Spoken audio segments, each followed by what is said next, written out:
Welcome to village cooking style. இன்னும் நம்ம சேனலை சப்ஸ்கிரைப் பண்ணாதவங்க சப்ஸ்கிரைப் பண்ணுங்க. இன்னைக்கு நம்ம பார்க்க போகிற ரெசிபி டேஸ்டி அண்ட் ஹெல்த்தியான சுண்டைக்காய் கூட்டு. சுண்டைக்காய் உடம்புக்கு ரொம்ப நல்லது. வாங்க சுண்டைக்காய் கூட்டுக்கு தேவையான பொருட்கள் என்னென்னு பார்க்கலாம். இங்கே நான் ஒரு 10 சின்ன வெங்காயம் க்ளீன் பண்ணி வச்சுருக்கேன். ஒரு 10 பல் பூண்டு, கொஞ்சம் தேங்காய் பத்து வச்சுருக்கேன். சின்ன டம்ளர் அளவுக்கு சுண்டைக்காய் வாங்கி எடுத்து வச்சுருக்கேன். ஒரு பெரிய வெங்காயம் எடுத்து சின்ன சின்ன பீசஸாக கட் பண்ணி வச்சுருக்கேன். ஒரு பெரிய தக்காளி சின்ன சின்ன பீசஸாக கட் பண்ணி வச்சுருக்கேன். கொஞ்சம் கறிவேப்பிலை வச்சுருக்கேன். கொஞ்சம் மல்லித்தழை வச்சுருக்கேன். கடலைப்பருப்பு ஒரு 5 ஸ்பூன் அளவுக்கு வச்சுருக்கேன். இதுக்கு தேவையான பொருட்கள். இப்போ நம்ம செய்முறை பார்க்கலாம் வாங்க. இங்கே நான் வந்து குக்கர் எடுத்து அந்த கடலைப்பருப்பை குக்கரில் சேர்த்துட்டு வாஷ் பண்ணி எடுத்துட்டு நம்ம எடுத்து வச்ச அந்த சின்ன வெங்காயம், பூண்டு, கட் பண்ணி வச்ச பெரிய வெங்காயம், தக்காளி எல்லாத்தையும் நான் ஒன்றா சேர்த்து விடுறேன். இப்போ சுண்டைக்காயை வந்து நம்ம வாங்கி வாஷ் பண்ணி வச்சோம் இல்லைங்களா, அந்த சுண்டைக்காயை நம்ம இது மாதிரி லைட்டாக தட்டிக்கணும். அந்த சுண்டைக்காய் நம்மளுக்கு உடைஞ்ச மாதிரி வரணும். அப்போ தான் நம்மளுக்கு காரம், உப்பு எல்லாம் அதில் சேர்ந்து நம்மளுக்கு டேஸ்ட்டாக இருக்கும். இந்த மாதிரி நம்ம தட்டி எடுத்துக்கிட்டு இப்போ நான் அந்த சுண்டைக்காயை இதுக்குள்ளே சேர்த்து விட்டுட்டேன். எல்லாம் நம்ம சேர்த்து விட்டோம் இல்லைங்களா, பருப்பு, வெங்காயம், தக்காளி எல்லாம் அதில் நம்ம சேர்த்துட்டு தேவையான அளவுக்கு, இது வேகிற அளவுக்கு நம்ம தண்ணி ஊற்றிக்கணும். நம்மளுக்கு கூட்டுனா நம்ம எவ்வளோ தண்ணி ஊற்றுமோ அந்த அளவுக்கு ஊற்றிக்கிட்டு மஞ்சள் தூள் கொஞ்சம், தேவையான அளவு உப்பு அவங்கவுங்க தேவைக்கு ஏற்ற மாதிரி சேர்த்துக்கணும். ஒரு ஸ்பூன் மிளகாய்த்தூள் சேர்த்து விட்டுட்டு எல்லாத்தையும் நல்லா கிளறி விடணும்.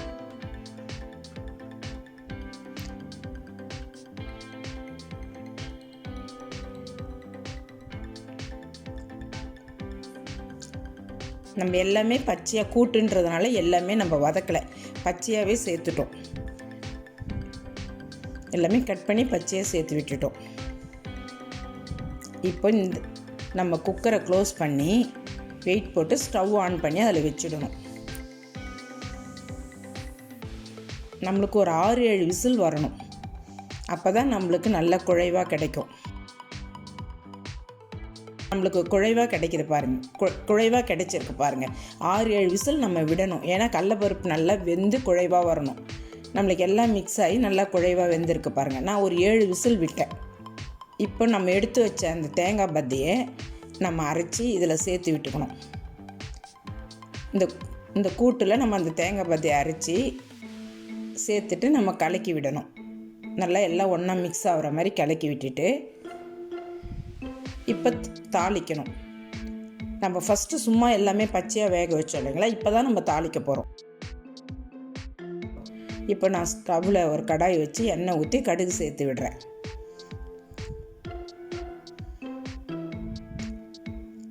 கடுகு பொரிஞ்ச உடனே நம்ம 2 வரமிளகாய் சேர்த்து விடணும். 2 வரமிளகாய் சேர்த்துட்டு கறிவேப்பிலை, கொத்தமல்லி சேர்த்து விட்டுடணும்.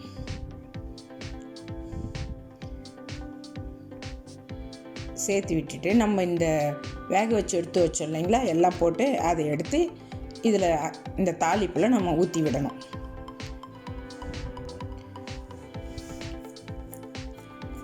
தாளித்து இதை ஊற்றி விட்டுட்டு சும்மா நம்மளுக்கு லைட்டாக கொதிச்சா போதும். ரொம்ப நேரம் கொதிக்கணும்னு அவசியம் இல்லை. நம்மளுக்கு ஆல்மோஸ்ட் எல்லாமே வெந்துடுச்சு. தாளித்து லைட்டாக கொஞ்சம் நேரம் கொதிச்சா போதும்.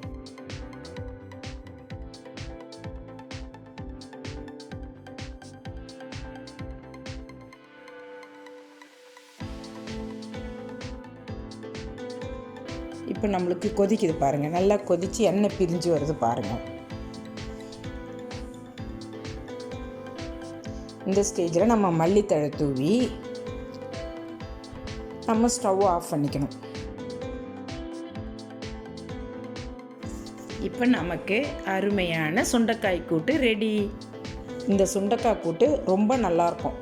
இட்லி, தோசைக்கும் தொட்டுக்கலாம், சாதத்துக்கும் ரொம்ப நல்லாயிருக்கும். இது உடம்புக்கும் நல்ல டிஷ்ஷு தான். நீங்கள் மறக்காமல் ஒரு டைம் ட்ரை பண்ணி பார்த்துட்டு உங்கள் ஃபீட்பேக் என்னன்னு சொல்லுங்கள்.